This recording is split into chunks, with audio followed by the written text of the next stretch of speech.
Good morning. So nice to see you all. One thing I know my clients this time of the year don't have much of is time. So we appreciate that you're giving us your time this morning, because everybody is, after open enrollment and now planning for year end and things that have to get done before year end while everybody else is having fun because it's the holiday season. It's great that you gave us the time. I am with, as Kate said earlier, I'm a partner in the law firm of Epstein, Becker & Green. We're a national law firm. We have 11 offices, and I spend some time in our New York office as well as our New Jersey office. What I want to speak to you about today is what I do and what I love. I'm an employee benefits lawyer, and I'm also known as an ERISA benefits lawyer. And what I do is I help my clients, untangle the myriad of laws that are all part of employee benefit programs. And today, specifically, I'm going to talk to you about 401k plans, because that is something on everyone's mind today. My comments are going to be first just about some recent IRS guidance that may give you ideas about programs that either you may have already put into your plans or into your companies, or that you may want to consider. I'm also going to give what I call a refresher course in fiduciary best practices. Benefit plans are subject of have become more and more the subject of litigation. Disgruntled employees, when they leave unhappily from their companies, one of the ideas they somehow get, whether it's from plaintiff's counsel or not, is that maybe the company didn't treat me right with my 401k plan because it has gone down in value, and maybe there's been some issues with how it's been administered, and the best guidance you can have to prevent that type of a attack, let's say, upon you, is to have good fiduciary best practices in place. So we're going to have a little course in that, and then I'm going to finally speak to maybe some year-end amendments that your plans need to have, and I just want to remind you about them so you have something else to do before the end of the year. So let's start with just some recent guidance that has come out in the fall. And basically, President Obama had an initiative on retirement and savings. There's been a big focus upon being able to get employees to save for the future. And in addition, there was a focus on helping employers in the economic downturn.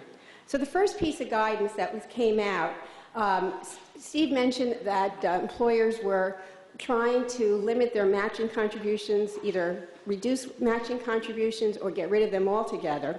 And there was some guidance that came out specifically with respect to profit-sharing contributions. 401k plan, everyone knows you have elective deferrals, and then you have these optional additional benefits. You can have a matching contribution, as Steve alluded to, and you can also have what we old-timers call a profit sharing, or an employer contribution.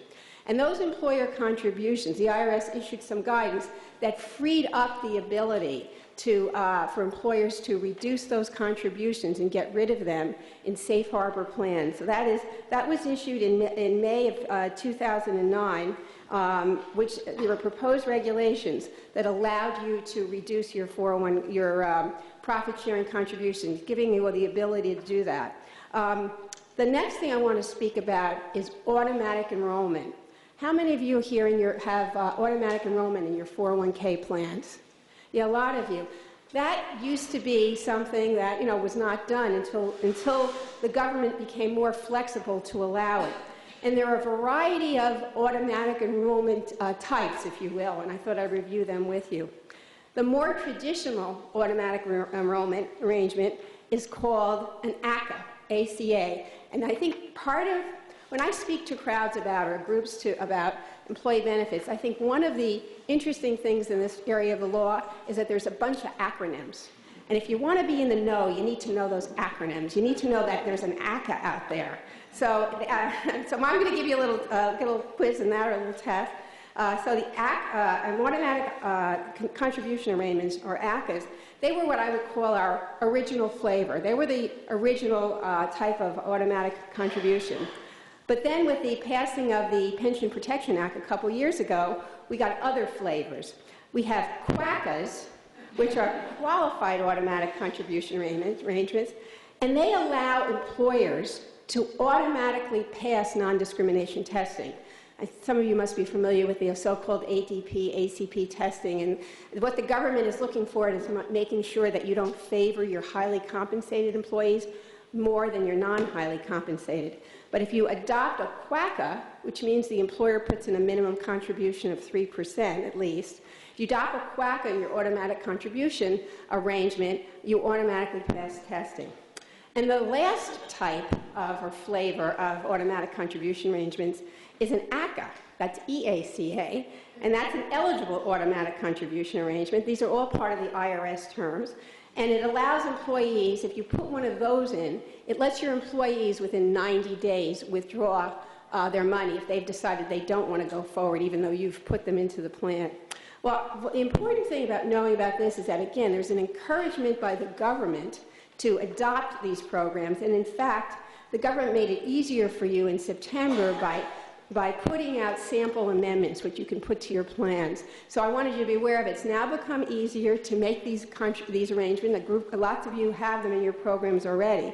And the other thing I wanted to let you know about automatic contribution arrangements, if you adopted one of those arrangements, even back to 2007, your plans have to be amended by the end of this year, 12/31/09, so you have to make sure your plan documents now have those appropriate provisions. So that's the second. The next thing I wanted to talk to you about, another idea, again, the government is trying to, is interested in getting employees to save, and they've come up with these programs that employers can adopt. And the next one is that the government came out with a revenue ruling in September 2009, which allows unused vacation or sick pay to actually be put into an employee's 401k plan. Now, there have been some private letter rulings, and there, informally, or at least private letter rulings that apply to certain employers who ask for them about this type of arrangement. But the government blessed this with this revenue ruling 2009, 31, and 32. And basically, what it allows you to do is if you have a policy where you have a use it or lose it on your unused vacation or sick time, there's one of two methods you can use with respect to it. You can either, the employer itself can decide if an employee has not used his or her vacation time or sick time, actually make a contribution equal to that into that person's 401k plan. Alternatively, you can give your employee the option of either taking that money in cash or electing to put that money into their 401k plan. So it's a benefit that you would have maybe budgeted for anyhow because if the employee used his or her vacation time, and now that money can now be used and put into the 401k plan.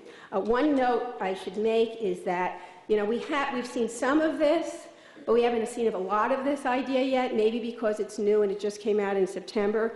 But I guess also that some employers may be thinking that if people don't use their vacation and sick, the money goes back to the employer. We keep that money. But I would imagine as things loosen up a little, we'll see more of that. One last thing about what's out there in guidance that's come out is minimum required distribution, MRDs.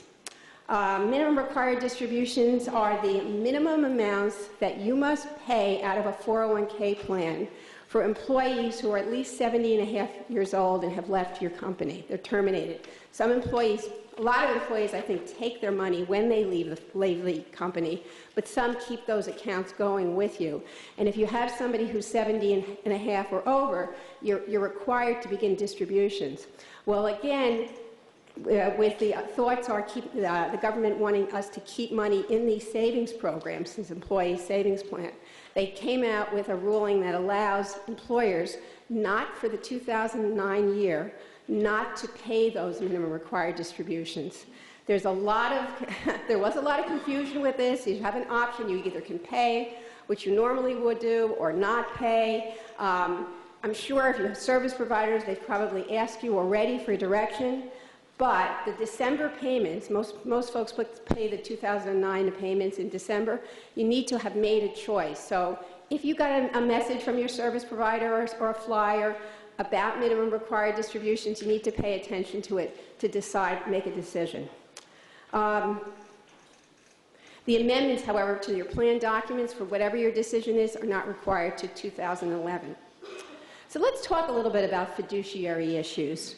In response to the economic downturn, there seems to be a real greater emphasis on investment performance and employee